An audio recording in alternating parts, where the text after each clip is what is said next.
रामपुर नाम के एक छोटे से गांव में राजू नाम का एक 18 वर्षीय लड़का रहा करता था।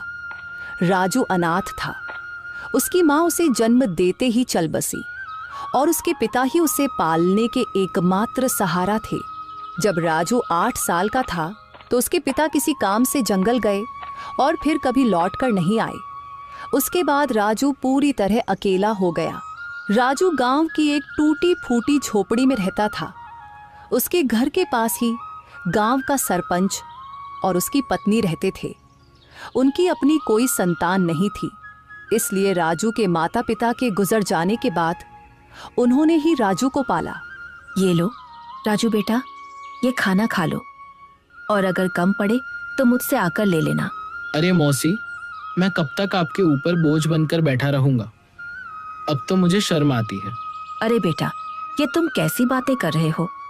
अगर तुम हमारे अपने बच्चे नहीं हो तो इसका मतलब थोड़े ना है कि तुम हम पर कोई बोझ हो। आगे से ऐसी बात मत करना। चुपचाप ये खाना खाओ। यह कहकर सरपंच की पत्नी सीमा वहां से चली गई। राजू ने आराम से खाना खाया। खाने के बाद जब वह झोपड़ी से बाहर निकला तो सामने ही सरपंच दिखाई दिए। राजू ने उन्हें देखा और सीधे उनके पास जा पहुंचा। राजू बेटा, खाना खा लिया है ना? जी सरपंच साहब, अभी अभी मौसी खाना देकर गई थी और मैं वही खाकर घर से निकला हूँ। हाँ, अच्छा किया। अब तुम बड़े हो गए हो बेटे, अपना ख्याल रखना सीखो।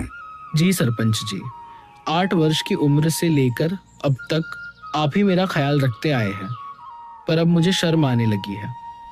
अब मैं कुछ काम करना चाहता हूँ। इसमें शर्म की क्या बात है बेटा? हमने तो हमेशा तुम्हें अपना ही माना है। लेकिन अगर तुम्हारा मन फिर भी कुछ करने का है तो सुनो, गांव के पास वाला जंगल अब पहले जैसा खतरनाक नहीं रहा। चाहो तो वहां जाकर लकड़ियां काट सकते हो या शहद इकट्ठा कर सकते हो। जी सरपंच जी, मैं कल ही जंगल जाऊंगा। अब समय आ गया है कि मैं अपने लिए और आपके लिए कुछ कर दिखाऊं। अगले दिन राजू एक कुल्हाड़ी लेकर जंगल की ओर चल पड़ा। कुछ ही देर में वह जंगल पहुंच गया। जंगल में कदम रखते ही उसने सोचा, कुछ भी कहो, सरपंच जी ने बचपन से लेकर अब तक मेरी बहुत मदद की है।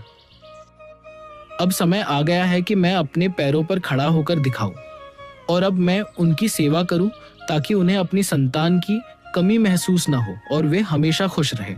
अभी राजू ये सोच ही रहा था कि अचानक उसकी नजर एक कोयल पर पड़ी जो उसे बड़े ध्यान से देख रही थी। अरे,